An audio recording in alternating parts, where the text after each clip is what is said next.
We're at Nerd Cold Online, and this is the last shot from Sometimes You.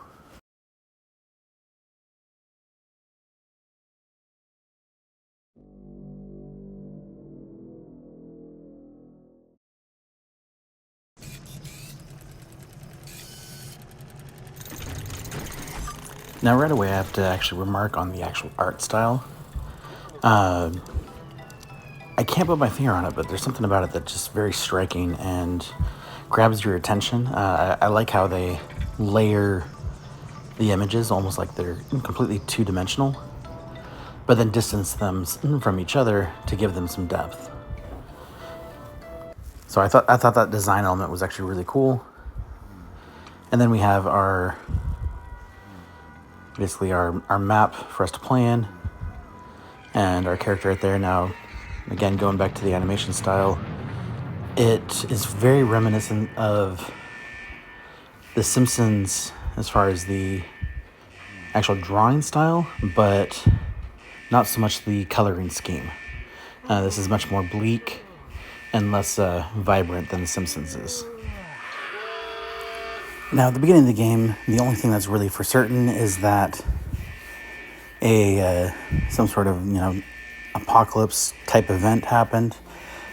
Probably some nuclear fallout based on some of the imagery, and that essentially, as you wake up, bombs are basically falling, and there's essentially one left. And it doesn't blow. You basically just walk around it as if it were nothing. And then as you explore the different maps, you're basically completing puzzles along the way in order to complete objectives. Now, most of the objectives themselves are not very straightforward, but it does give you hints along the way when you hit the bumper, so that way you can see really what you're trying to do. And typically there's something in the image that kind of points you in the right direction, so you go towards the right thing. And when in doubt, basically just button mash until you actually interact with something.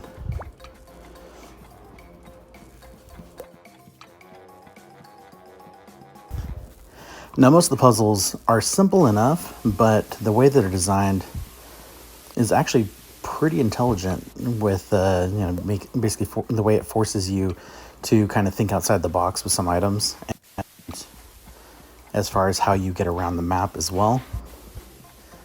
And so I was actually quite surprised. When I looked at the game, I honestly was expecting something very simplistic, something that, had I expected puzzles, I would have expected them to be very simple. Basically something that a kid could do quite easily without much effort.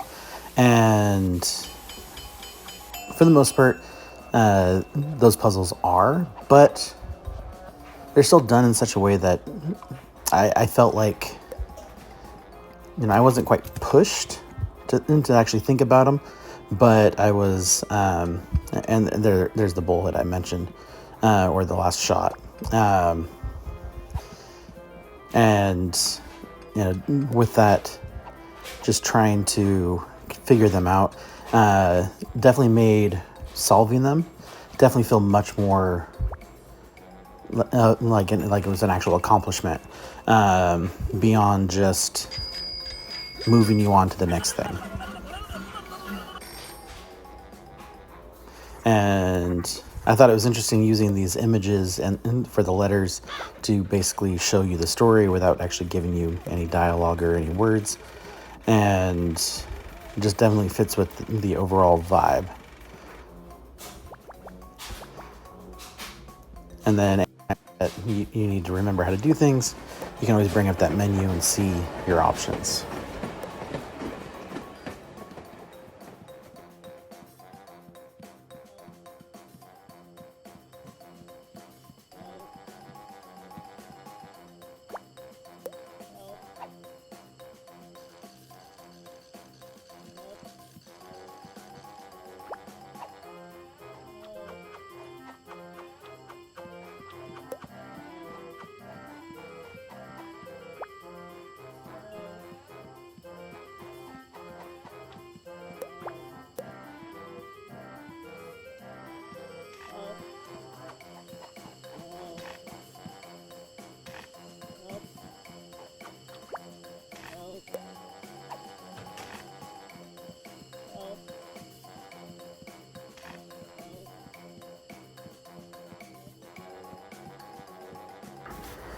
And so here's one of those clues that I mentioned that, basically kind of give you an idea on how to proceed without being just absolutely obvious about what you need to do. I mean, it doesn't really tell you there, but, literally you just need to jump up to grab onto it.